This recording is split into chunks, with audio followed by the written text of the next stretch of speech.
as how we, provide better services and do a really good job to try to take care of our people is we have an onboarding system and an onboarding person taking care of all the onboarding. In the beginning, it was me.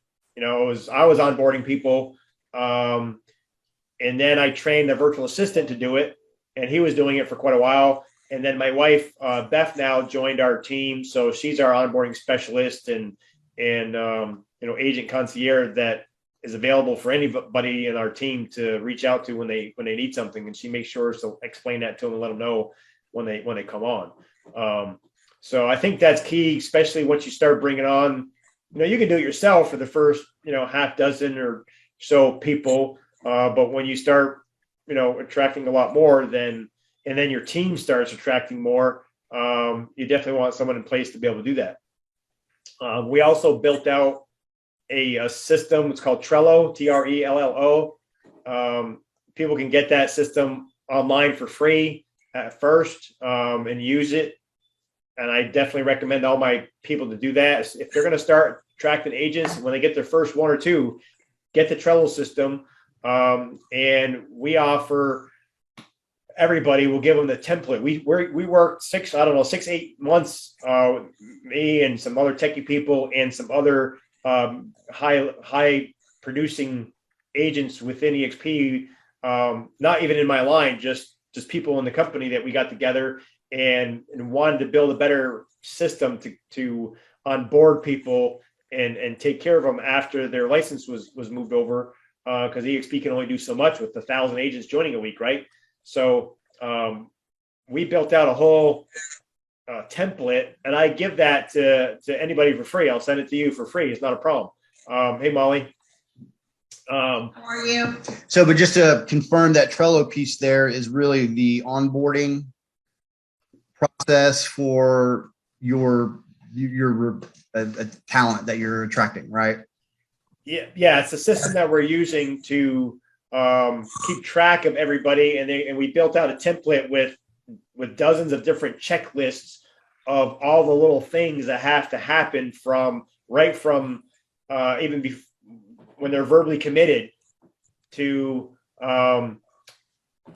make an application. And I can show that to you. I can share my screen and show it to you. Yeah, no, and I'm a big Trello guy. I've good. Other systems, so I'm very familiar with that. So okay. No, but I mean, if you would share that would be fantastic. But in the two recorded calls, you mentioned CRM Grow. Is that a EXP tool that you use for leads? CRM Grow it's not an EXP tool. It's somebody I think that works for that's an EXP agent, I think, built it out, and a lot of us were using it. But since then, and it's a CRM and a drip campaign, and it tracks the videos. The most important thing, it tracks the videos when we sent it. But Jay Kinder and the guys just built out the new system called Rapid Funnel, so we're using that now. It's cheaper. It's only $15 a month, and it has a bunch of videos that the guys have put together just about our group and the honey badgers, and there's a bunch of testimonials in there, and it's been a really good tool. So I'm using that now, and that's what I would suggest. I get the CRM piece of that in order to follow, using just real estate terms, a lead, through conversion. And it sounds like this is more geared for agent attraction and primarily the video watching, so that you can determine, how much of the video they watched, when they stopped. Is that the biggest piece? Because we're looking, okay. Because we're looking at other CRMs, from the transaction real estate side, and some of them are configurable to the point where I could see an agent attraction piece being built into that as well. So you're not jumping system to system. Yeah, I mean, KV Core, we get KV Core included with EXP, and some people, and I use that just as a CRM to keep track of. Before I had the Trello, now I pretty much put everybody in the Trello system now because I have it. I'm just using all of it for agent attraction. But the biggest piece for the video is and I don't send many videos out personally unless I can't get them to do a Zoom. That's just me. That's the way Brent Gove built his business, and that's been working well for us. As far as agent attraction goes, I mean, our job is just to intrigue them, right? Intrigue that person enough to agree to sit down and have coffee with you face to face. That's the best if you can do that, because it's like a 60-something% conversion, not immediately, but in time, when the time is right. Second best is Zoom. Get them on a Zoom and show them the video personally. And then if they won't do one of those two things because they're too busy or whatever their deal is and they just won't do it, then I'll ask them, hey, if I sent you a video, will you watch it? And then we'll send them the video. The only problem with the conversion for on a Zoom is like 50-something%, and a conversion on a video is maybe 25, less than 30%, because they just I don't know the exact number, but probably 50-60% of the people do not watch the video the first time. You got to call them back, and 2 or 3 or 4 times, and then you start chasing. So it's a lot more time consuming to sit down and watch the video with them.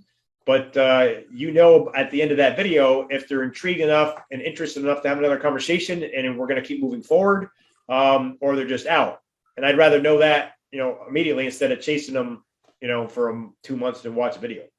Okay. But you're using the rapid funnel as the initial pipeline, and then once they cross a certain threshold, they're going into Trello, and then you're managing their conversion from that point. Yeah, that's correct. And some people use the rapid funnel in other ways. I mean, they like Jay and Al, those guys are sending out videos because they're not really outbounding, calling people like I am. They're doing more attracting as far as with social media and all that. But they have a survey, in that rapid funnel. If you haven't talked to, it's just another conversation starter. You can text somebody a quick 1-minute survey, which it's really some great questions on there. And at the end, it asks if they're open to having a conversation. There's the main 22-minute video that's like the Brent Gove solo video, but the guys did it about honey badgers, the same kind of info. So that's a really good video, and that's what I'll show. I actually show that video on a Zoom. But hey, some agents don't have time to do the Zoom. Actually, my first couple of years, I was working 9 to 5 as an ISA, right? So I didn't have I couldn't sit down and do Zooms only on the weekend and evenings. So I was sending a lot of videos out in the beginning. So you gotta do whatever the agent's gonna have time to do. Right. But you've got to do something that you can measure as well. So Sure. So that you know what's working and what's not, and you're not just throwing stuff up in the wind. Okay. So from that back office standpoint, and since you're not in the trenches anymore, you may not really know how best to answer it. But when we're looking to build out the team, and we're trying to define what's the next piece. So Molly right now is just working with another agent. She's got one agent with her, and we're living in Florida but doing business in Kentucky. And so that one agent is doing everything in Kentucky right now. We have no VAs, we have no ISAs, we've got no assistants. About 40 transactions. And they do about 40. They're on pace to do about 40 transactions this year. So they're running everywhere. Okay. They've not implemented a CRM. They have not implemented any sort of transaction management. It's really all just kind of fly by the seat of pants, email. Which is a testament to how good they are, being able to do that type of volume. But I'm looking in to try to come in and implement some best practices and have the option here to kind of start from the ground floor and not worry about legacy systems or anything like that. So from your perspective, given that context, what's the next piece that we should be implementing from a resource standpoint? Like, is it a VA? Is it an ISA? Is it an assistant? Is it another agent? And that's just to kind of solidify the back end, because part of, what we hope to sell as well as she's building out her team is, we'll not only will we train you and EXP you and all that stuff, we'll help with that stuff. We'll, give you more time to be out there doing what realtors really want to do, and not managing SkySlope, not managing your KV core, but setting everything up to make it as streamlined as possible and take as much of that off of your plate as possible as well. So the 40 units that you guys are doing in Kentucky while you sit in Florida, which is awesome. Where's that business coming from that you're feeding this one agent that you have? It's my so I've been in business 19 years. So it's my sphere, past clients, and then one-off pickup. I added in Zillow. The agent that I brought on is brand new. She's been in the business 7 months. So she did 18 deals her first 6 months in the business. So we've thrown her in and I'm on the phone with her 24/7. It's great. It's great. She's a Loyola MBA grad. So like she's catching on quickly. But I mean, I have zero systems, like scarily zero systems. Yeah. And I just have operated like that forever. So now Anthony's here. That's where we're at. Yeah. Yeah. Awesome. So you definitely need a CRM, and, lead generation system. So you can start getting more leads and more business, and then bring on another agent to help her because she'll be overloaded. But yeah, we're locked in, I think, on our CRM. So I've demos really the last 3 weeks of all the systems, try to do an evaluation against KV Core. So that was my first piece as well, was, let's get the CRM transaction.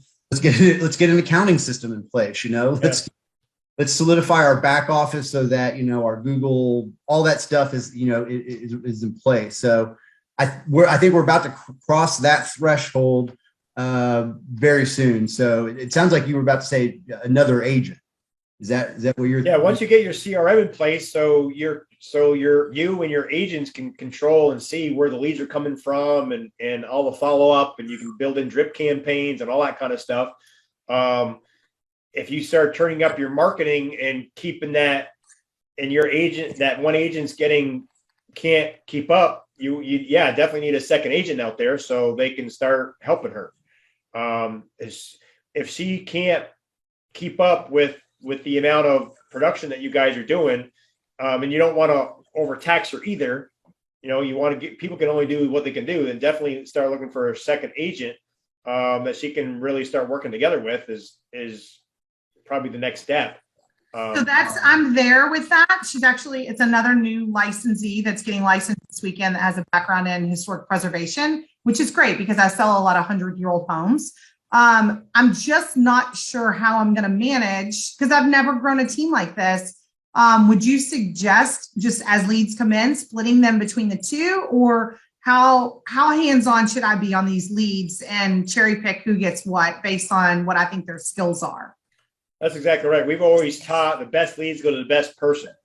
So the best, you feed the people, the best people get the best leads. And as the other people start, proving themselves, then they start getting more as well. That's the way we've always ran things. Okay. From a VA standpoint, though, do you not feel it's also possible to integrate one of them at the same time while we're bringing on an agent? So I'm a total process map guy. So I've gone step by step through all the pieces of the transactions and define roles and responsibilities to try to isolate which things could be coachable and repeatable, scriptable, so forth and so on. Is that the best approach to kind of onboarding a VA, or I know there's all kinds of systems out there now pitching VAs. Is it better to just find someone that can manage it for you? Or in your experience, is it something, once you're comfortable with, you kind of manage them on your own? Well, it depends on how you want to run things, but I started with a virtual assistant myself. In the beginning, it was just me. And then I got the one VA. I'm not real techie, so he helped me take care of all the video editing, and he actually built out the whole Trello board. He helped me get, all my social media stuff going that I didn't have going, set up StreamYard for podcasts and all that kind of stuff. And then once he had a hard time keeping up because we're growing so quickly, we brought on a second VA. So I have two VAs now. And they do 40 hours a week? They're both at 40 hours a week. Yeah. You mind me asking, did you get them from Sphere Rocket? No, my first one I got from Cyberbacker. and it was a great process, how they set that up. Their whole interviewing process. I guess the guy that owns that used to be a maps coach or himself, Craig something. I mean, it's not cheap, but they have a lot of resources. They're training they come to you train, but they're training them ongoing with how to keep up with everything. So it's been really good. If that's something you want to check out, let me know. If I refer you to them, I think they'll give you $100 per month discount. Okay. So that's what I've done. And it's been really good. I mean, and that's important, is finding the right VA, taking your time. Don't rush into it because you got to get it going. You want to go through the interview process like they have. They give you a 40-page DIS analysis thing so you can, find out their personality and all that. I Googled mine, try to look at what their personal life looked like as well. And I found a great one. He's Christian based. I mean, he's a black belt, so he's really, responsible and orient, Yeah. I've heard hire slow, fire fast. That's right. So, awesome.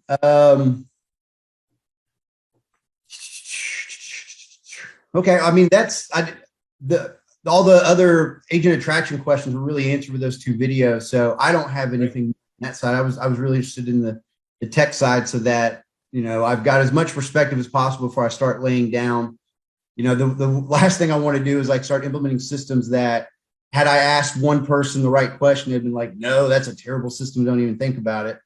But it sounds like, from a CRM perspective, as long as you've got, the automated drip campaign, it funnels into your lead generation, whether you're doing Facebook, Google, Zillow, and it's got an interface that the agents don't mind. They're almost kind of the same. There's a few bells and whistles that each of them offer, but they all have pretty standard IDX websites. They all have, the CMAs, the listing alerts, all that good stuff. So there's not a lot of differentiation there. It's really about whether they can perform, if they're going to help manage any of your actual lead generation stuff as well, and how to integrate in with other tools that your team is going to use, so that you're not double dipping on in any of the systems from a work perspective, and things like that. So that's.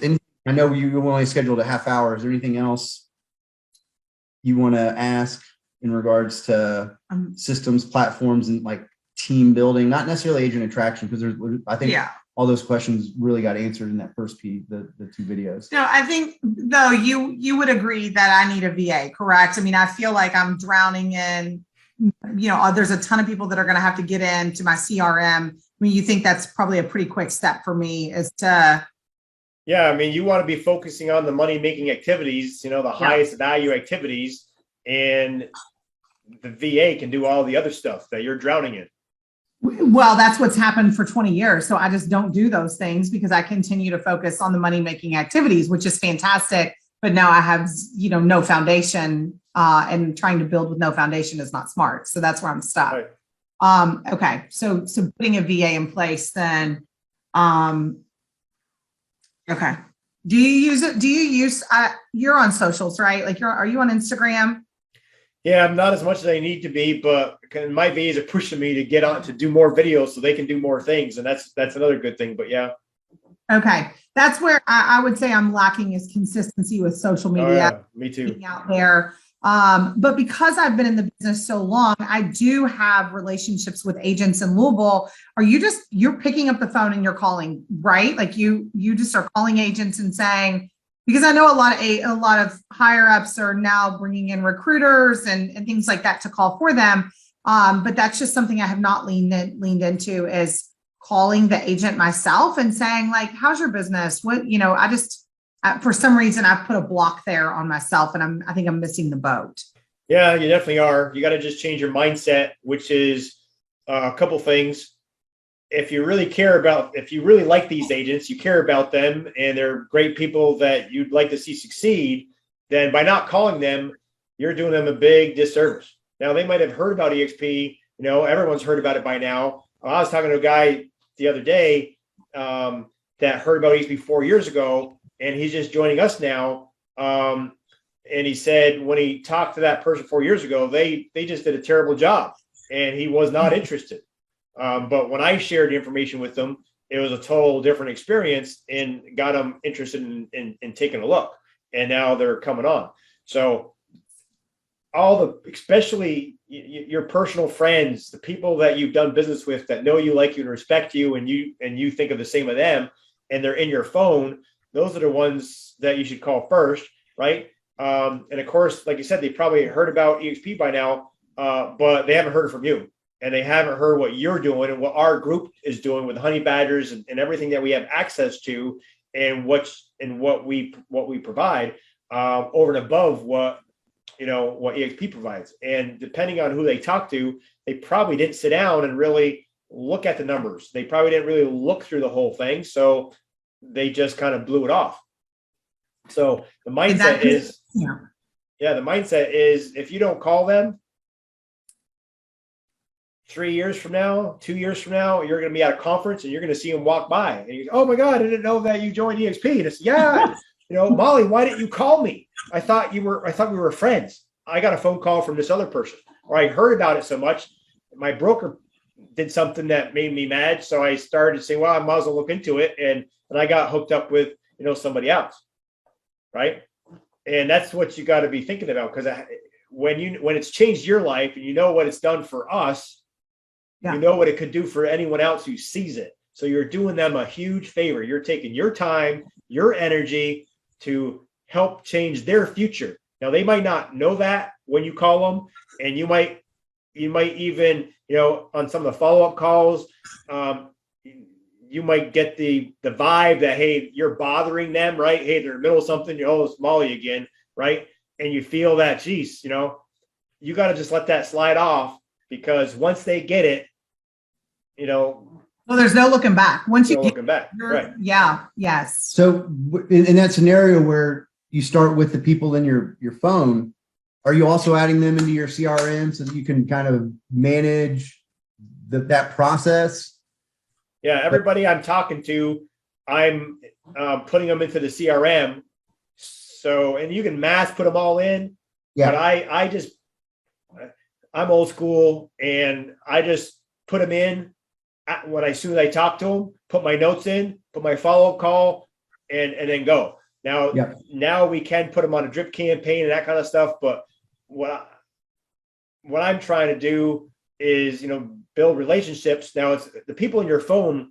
Like the first 2 years, I never called a stranger. I called people that I knew and did business with, and that's who you start with. Your best friends, Molly, you just call them up, and if they're really good friends of yours, is hey, Mary, what are you doing this weekend?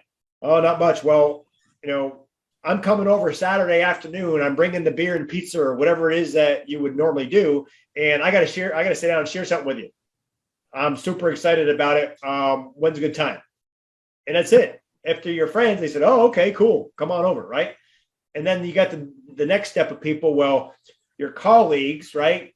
So you got to give them maybe a little bit more information, but it's not much. I normally don't. At this point, I still not telling people that I'm calling about EXP, because if they've heard about it and the person who talked to them before didn't do a good job, they've already made a decision. They're out. So I'm not even doing that now. I know some people are. I mean, at this point, everybody knows about, have heard about it. So their script, like Brent's script, might be, is, hey, I'm dying to hear, obviously you've heard about EXP. It's the fastest growing company. Oh, what have you heard? And then they'll tell you, what they know, good or bad. But you got to figure out what's comfortable for you and what you're going to do, and just continue doing it. But it's more about, building those relationships and going with the mindset. You want to help them, and you got to find out what do they need? What are their pain points? Find out what their pain points are. And they say you really jab them a little bit in that pain point compared to where they want to go in their business. And they're probably not going to get where they want to go in their current model. And once you know what their pain points are, and when they're ready, then you can provide them with the solution, right? Yeah, I like that. It's just been scared to pick up the phone and call. So I think that's been my hardest thing. And I already have these conversations with these agents about their pain points, but then I'm not flipping the script and saying, this is why you should be at EXP. But Yeah, you wanna get them to make that decision. And I'm gonna say, hey, this is why you got to be here. You just got to share with them, what's changed your life. It's your story. What's your story? Yeah. And something that they can really relate to, and share other people's stories that are like their stories. Like you might be talking to a broker owner, and maybe you're not a broker owner, you're a single agent, whatever. So you haven't experienced what they're experiencing, but you can use the stories of all the other people in our group that their stories, and you can say how well I understand. I've heard a similar story from my friend, Betsy, that and tell her story. Okay. Right? Yeah. And then you can get them on the phone with those people. But my thing to be a really good agent attractor, all your job is to intrigue them however you need to intrigue them to get them to look at the information, and don't ever explain everything. That's not going to work. And don't ever answer other questions. That's not going to work. Even if you know the answers, you don't answer them. The whole process is intrigue them, get them to watch the video either in person on a Zoom or video. And then after they watch that information, then it's, hey, tell me, what did you like best? Not what did you think, because they could think something negative. What did you like best about what you just saw? And then they tell you why it'd be nice to get all this training that we're talking about, or that CRM for pennies on a dollar would be really great. Whatever it is that they say, then you can agree with them and tell them what that training has done for you. And then you can elaborate a little bit more and say, yeah, EXP offers 50 to 60 hours of training a week, which is phenomenal, being taught by other high top producers within the company. But over on top of that, in our group, we also get access to the NAEA coaching and training over and above, which is a game changer, because I got the schedules, calendars of Jay Kinder, Michael Reese, and Al Stasic, and I can get in their calendar anytime I want for a 30-minute phone call. It's invaluable. And then move on to the second thing that they said. And then they start asking you questions. Don't answer the questions. If you answer one, maybe to make yourself feel good, fine. But don't answer. If you start answering more than 2-3 questions, it's going to go downhill for several reasons. One, you could do a perfect job and answer all their questions exactly the way I would or anyone would. But they only had 5 questions or 8 questions. And then one of those things got them to say, okay, I got all the information I need. Thank you. I don't think it's really a good fit. And they only had how can they make a decision with 5 or 6 or 8 questions, right? And the videos and that one time of your conversation, they're not going to learn about everything they have access to, like the healthcare and the iBuyer program and the 8 other ways that we can make income at EXP. That can't be explained in the first, 30 minutes, right? So they don't know what they don't know. And if you answer all their questions, they think they know everything and they're done and they're out. The other reason is if you answer all their questions and took an extra 30, 40 minutes to do all that, even if they asked you 100 questions, at the end of that, again, they may say, hey, this all sounds great. And I really like it. But if I got to do what you just did and go and have coffee with someone for an hour and answer all their questions, I ain't got time for that. I'm selling 100 houses a year. I'm out. Yeah. Right. Yes. So the process is intrigue them, 5 minutes, get them to watch the information. And then what did they like best? Answer one question or so, another couple of minutes. And then when they ask you a question, hey, that's a great question. And this is too big of a deal that the person to answer that question is X. It's whoever is in your senior business partners who you think is going to be the best fit for that person based on personality, based on where they work, all that kind of stuff. Hey, the best person to answer that question is X because of X. And you tell them why. saying, and I only asked you for 30 minutes today. I've already used up my time. And I got another appointment I got to run to. So I got my partner's schedule right here in front of me. He's super busy. But we are partners. So I know I can get about 20 minutes with him on a Zoom or a call. It looks like he's got later today, or tomorrow morning. What would be best for you? And always try to schedule it, that day, the next day, as fast as you can.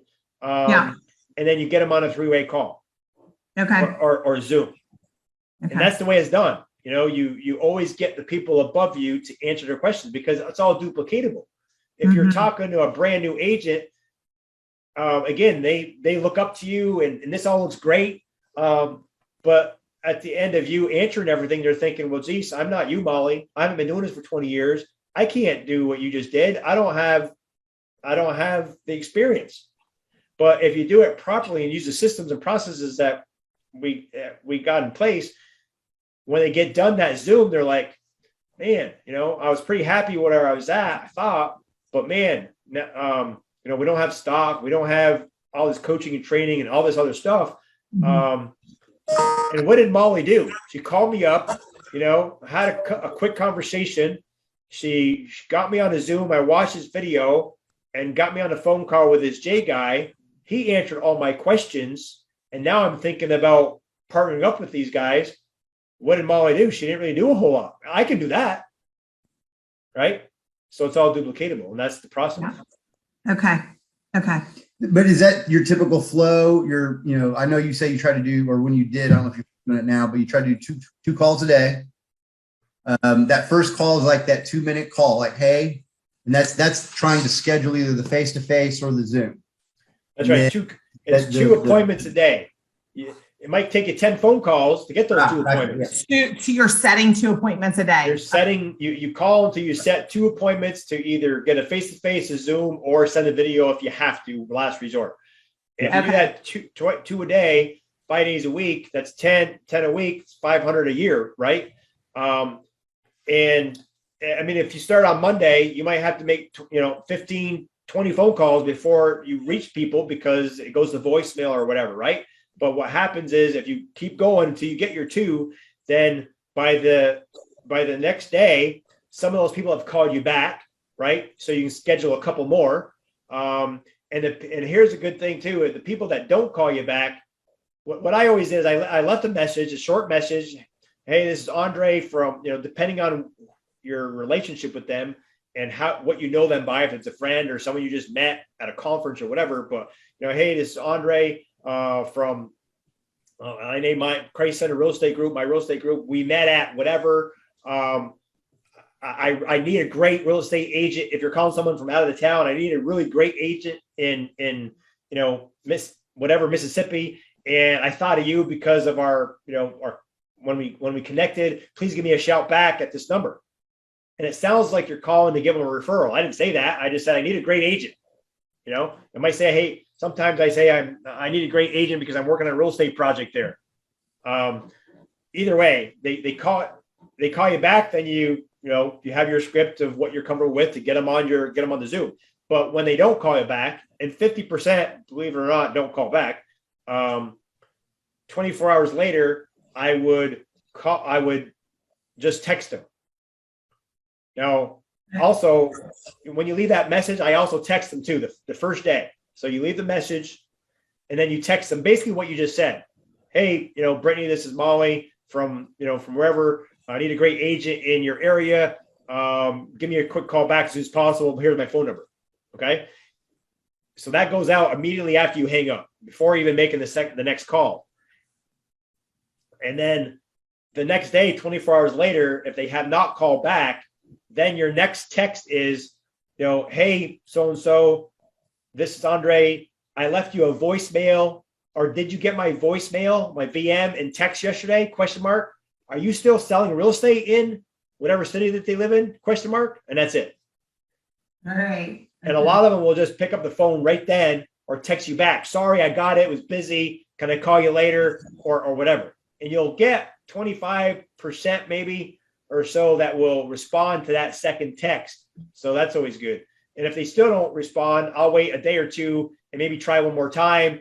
and then you got the people that are never going to call you back. But if you're just consistent on calling 2 people a day or setting up 2 appointments a day, 5 days a week, and by Friday, if you don't have your 10, I work Saturday, for about 3 or 4 hours, mostly every Saturday, if I wasn't hitting my 10. And it just was consistent for doing that for a few years, and it's just all paid off. So question for you, are you going, because this reminds me of how I got listings when I was brand new, I'd flip the blue book. So I'm curious, and you would just call until you got appointments. Are you going outside of your market calling agents? Or, I know you said, start with my friends, my colleagues, go down that list. But I'm in a lot of female investing groups with agents that are not EXP, and I've never even considered reaching out to them. But really, I should be like 100%. Stupid that I'm not reaching out to them. If you have any kind of relationship whatsoever, start with the people in your phone that you know first, usually because they know you, like you, respect you, and they'll take your phone call. But yeah, you definitely want to move to every real estate agent you have any kind of relationship with. So if you're in a bunch of investor groups on Facebook and they know you, text them from, message them from Facebook. Hey, been seeing you, on our group here for last year. You've contributed a lot. Hey, I'm working on a project. I'm working on something in whatever city they live in. And I immediately thought of you. Can we jump on a phone call or a Zoom? Okay. They're going to say, yeah, sure. What you working on? Right. Okay. Yeah. That'll be endless. You shouldn't start calling strangers or start even marketing, besides regular social media that attracts people to you, until you ran out of people that you have relationships with. Okay. Yeah. I've got a lot of overlap on female investors. Okay. All right. Yeah, I'm leaving a lot on the table. You're leaving a lot on the table for sure. Yeah. And the thing is, Molly, if you don't call them, somebody else is going to. And a lot of your friends will be in EXP, and you're going to pass them in the hallway. Say, oh man, why did they call them? Right. Now, last thing I'll tell you as well is, even if you meet with them, they look at the video, you do everything, maybe even get them on a 3-way call or whatever happens, but they just decide, hey, it's not for me. All right, great. At least they gave you the time and the opportunity. Mm-hmm. But just know it means it's not for me right now. Mm-hmm. Because I went through that process first year, and if they said no, if they looked at it and did a Zoom or not, but at least consumed the information and decided that it's not for them, I would think, okay, we're done. Yeah. But then a year or two later, I see him at a conference. I remember seeing this guy. He's like, dude, when did you join the EXP? Oh yeah, man, joined about 7 months ago. Why didn't you call me? Why didn't you call me? And I'm like, and he was an older guy, and I'm like, I did call you. And and we went through it. Oh, and he actually forgot about it. Really, that one was kind of bizarre. But either way, things change, right? So that's a question for you. Okay, so are you sending your own Why Not EXP video to them, or are you sending like Kinders or somebody like that? Yeah, I'm under GoGo. We just duplicate what our leaders above us are using. Okay. I use Greg Gove's forever, and now I'm using Jay and Al's new one that they just did through the Rapid Funnel. So I'm using that one now. Okay. And then what are your thoughts on, so a lot of my circle in Louisville are 10, 20, $25 million producers because they've been around a long time, and those are who my friends are. Do you think that there's a different conversation with them? Other than the pain point conversations we're already having, it seems obviously that it's a little easier to attract a newer agent, but that's not my sphere. So my sphere is high producers. That's who you want. You absolutely want the high producing agents. The newer agents is going to take a lot of work for you to train them up. And it's going to take a while to get them rolling. If your sphere, you definitely want to go after your sphere. And if that's higher producing, you got gold, right? I think they're just harder to convert because that's in your mind. That's in your mind. Okay. It's not. Yeah, you say that, but you haven't even talked to them, so you don't know. Well, it feels like think of your own experience, right? You're a higher producer, and how hard were you to convert? Maybe it was timing. I don't know. And that's what it might be. A lot of those higher producers will be timing. Yeah. They're right out straight, busy right now. They don't have time to even think about making a move because they're thinking all the things that got to change and they're just not interested. But you plant the seed now, and then when timing is better for them, then you can, it's the dripping and getting them to training events and just pouring into them like you've never poured into them before. So your relationship even gets even better and stronger and closer. And then when timing is better for them, it slows down, or their broker makes them mad, or whatever happens. And then they come to you. Now, some people get it right away and they move pretty quickly, because it is what it is. I find the hardest part, and it's tough to do, but it's just human beings. They see it, but they don't see the whole big picture. So they take forever to really dig into it. And how many times when I do podcasts, I ask people at the end, hey, what's your biggest mistake or biggest regret? If you could do it over, what would you do differently joining XP? And 99 out of 100 will say, I wish I would have joined sooner. I wish I would have took 2 years to look at this. I wish I would have did my due diligence faster. And so and there's videos out there of people telling you that. So I might, when people are procrastinating a little bit, say, hey, I just want to, hey, this is all about you and it's all about your timing. But I want to do everything I can to make sure that I give you the biggest nudge I can, because I love you and I don't want you saying what these guys are saying, and give them a couple of videos of people saying that. And that might help, but you can't push them too hard or else they'll run away. Well, a lot of the same pain points we're seeing are systems, because in Louisville, our price point is lower. And so, you've got to do more numbers in order to hit that 20 million, 30 million mark, or 50 million. It just is what it is. So a lot of agents in Louisville are lacking the systems, hence Anthony coming in with me. And so do you think then that the pitch is like, let us get you set up? I mean, that is part of coming in, is that we can help you get off the ground and make your transition easier. Do you think that is too much of an offer? Well, no, I don't think it's too much of an offer. You want to share. That's just it. It takes time to share all the benefits and value that EXP, you personal team, what NAEA does for us. It takes time for them to digest all that. But if that's a pain point, and that's a pain point for them, that they're running around with their head cut off and they're still using spreadsheets, that's one of the things you may mention is, we get access to, everybody gets access to KV Core or whatever system you guys are going to use, and you can plug them into it.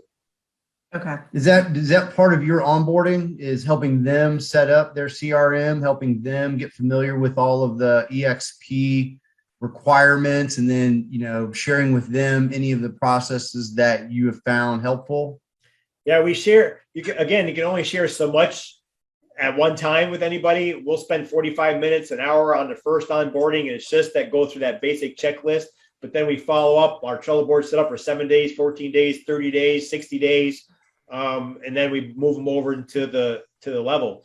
It usually takes people, especially if they're busy out selling houses, it takes them time to get through all the checklists and get things done. So you got to spoon feed them what they can. Now, if they have a team already and they have systems, they have people that can help them, it goes a lot faster, but it depends on who you're dealing with. But yeah, your onboarding person, you want to treat that, you want to make that agent feel like they're the only agent on your team, and that you're there to help them in every which way you possibly can.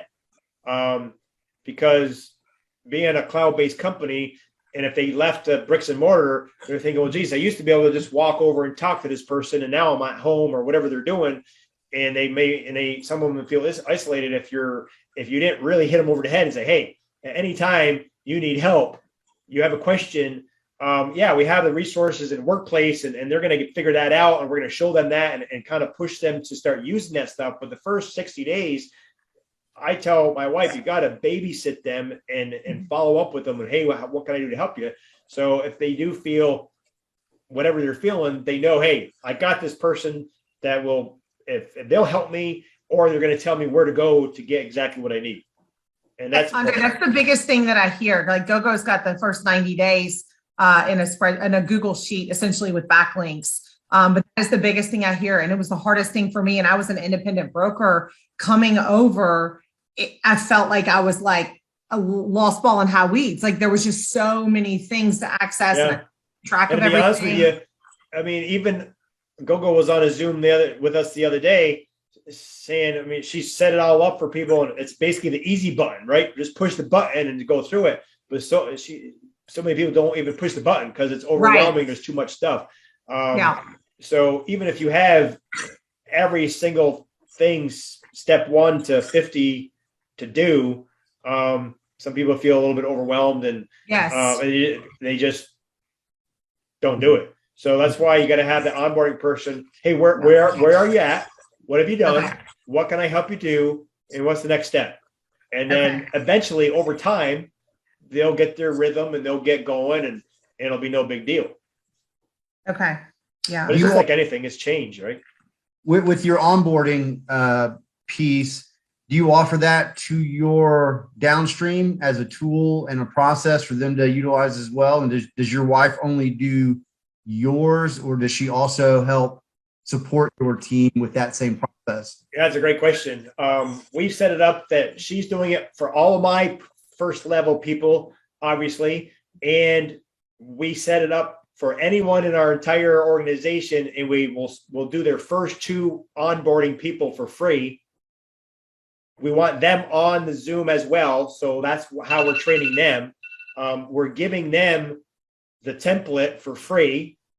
And if they don't have a VA or they're not techie, because to set up the Trello stuff, to do the mapping, so when they click the link, the 30 questions that pop up and all that works together, there's several hours of mapping and tech stuff that I can't even explain. Well, they don't do it. If they could do it, they don't take the time to do it. So I'm offering my team members for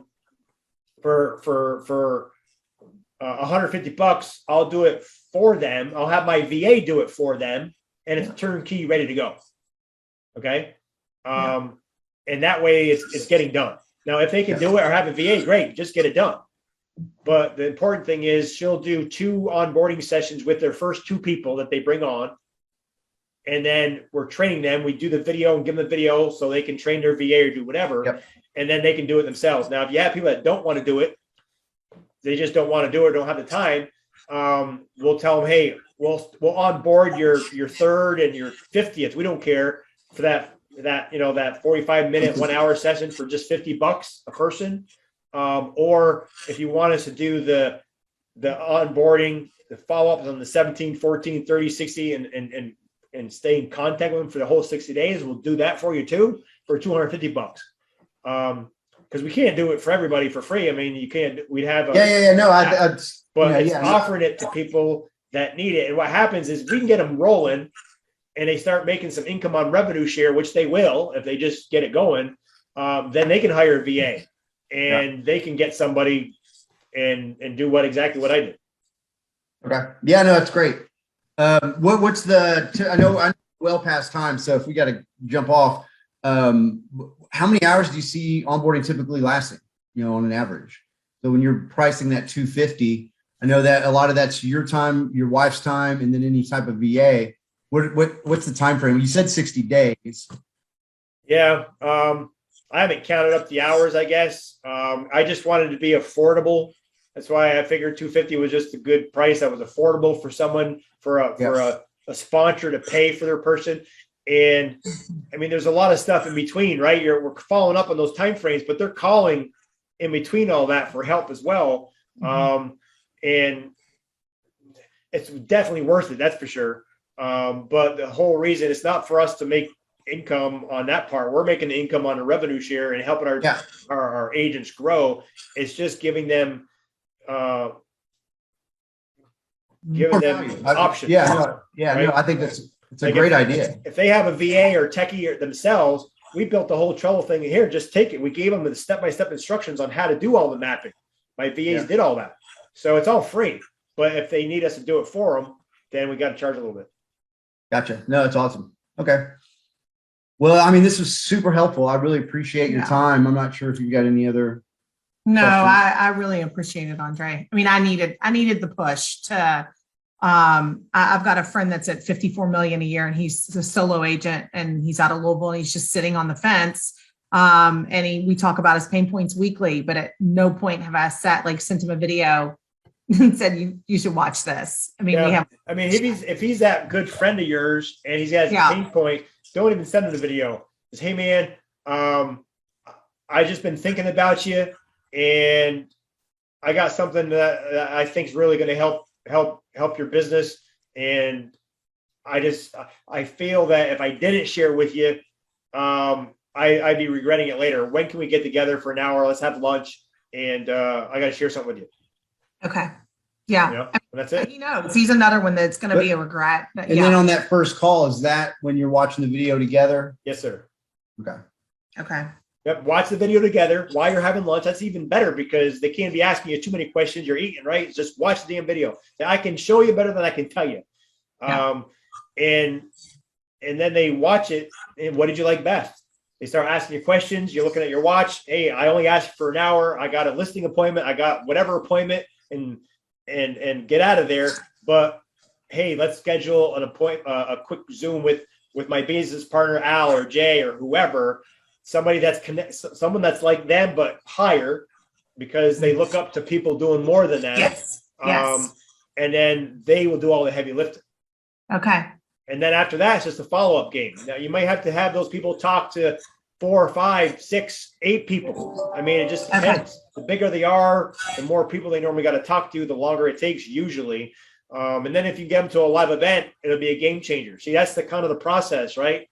Yeah. As you get them intrigued enough, especially the bigger guys, it's like, man, this looks pretty dang good, but this is a big deal for me to have to really think of this. I got to feel it, get them to a live event, and then it's game over when you get them to a big event. Mm-hmm. Mm-hmm. Okay.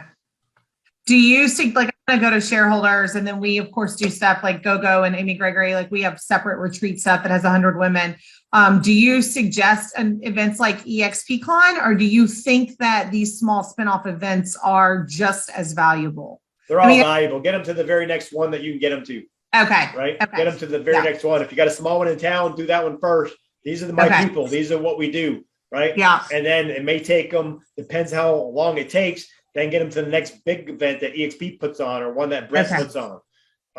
You get them surrounded by all that energy and all the high level people. And it's a whole different feel than any other place he's ever been in. Mm-hmm. Even and I've heard of, KW and other companies have some really great events and stuff. But people aren't sharing everything, I was a KW agent. Yes. It's not near what this is. Yeah. So as a is amazing with an EXP. I mean, I probably need to share that story because it is so important. I mean, I was an owner of a Keller Williams and I let it go in 2010. And people, it's the EXP takes it to another level on collaboration. And so I think that is the story that needs to be shared. Okay. Yeah, absolutely. I mean, you've been in those trenches and it was good. Mm-hmm. Yeah. But like you just said, it's a whole nother level of collaboration. And the biggest difference is we're owners, right? Yeah. So in the past, even with whatever KW, whatever company you're at, you're going to help these people. You're going to, especially at the event. But when you go back home, you're back to work. You're not going to spend an hour like this call that we're on today. You're not in my upline or downline. Right. We're just in EXP together, right? No. But if I can help you guys grow your business and help the company grow and make more income, and you bring on people and the company continues to grow, and if everyone's mindset's that way, the stock's going to continue to go up. We're all owners of that, and it's going to make a difference for all of us because we're owners of the company, and all those other companies, the agents aren't owners. Yeah. And that's the huge difference. Yeah, I agree. And it brings on more quality agents that want to continue to share, which helps you, which helps me. I mean, all the way around. So tell me real quick, because I know we both got to go, but because I didn't know. So tell me your story real quick. You were a Keller Williams broker owner? Yeah, so I got licensed at the age of 22, and 2005 I helped bring Keller Williams to Kentucky. So I had ownership in the KW office. I was very young.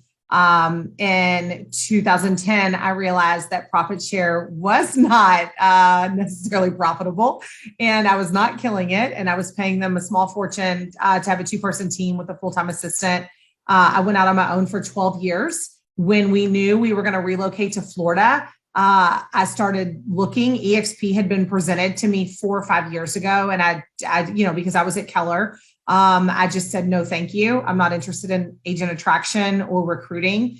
And I left it on the table. And then I met Amy Gregory on Instagram, and she's out of Arizona. I'm in Kentucky. We had no overlap. She fell into my Instagram. I have no idea how. And from there, I went to a small private, 12-person retreat, and my life was changed. And I knew from there that I was going to close down my private brokerage and go to EXP. And so it took me about 4 months to do that. And now we live in Florida, and we run a team in Kentucky. It's been phenomenal.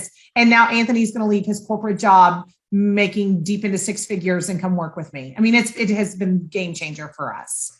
That's amazing. That's the story that you tell right there. That's it. Yeah. Right. Now, Yeah. what happened at that event?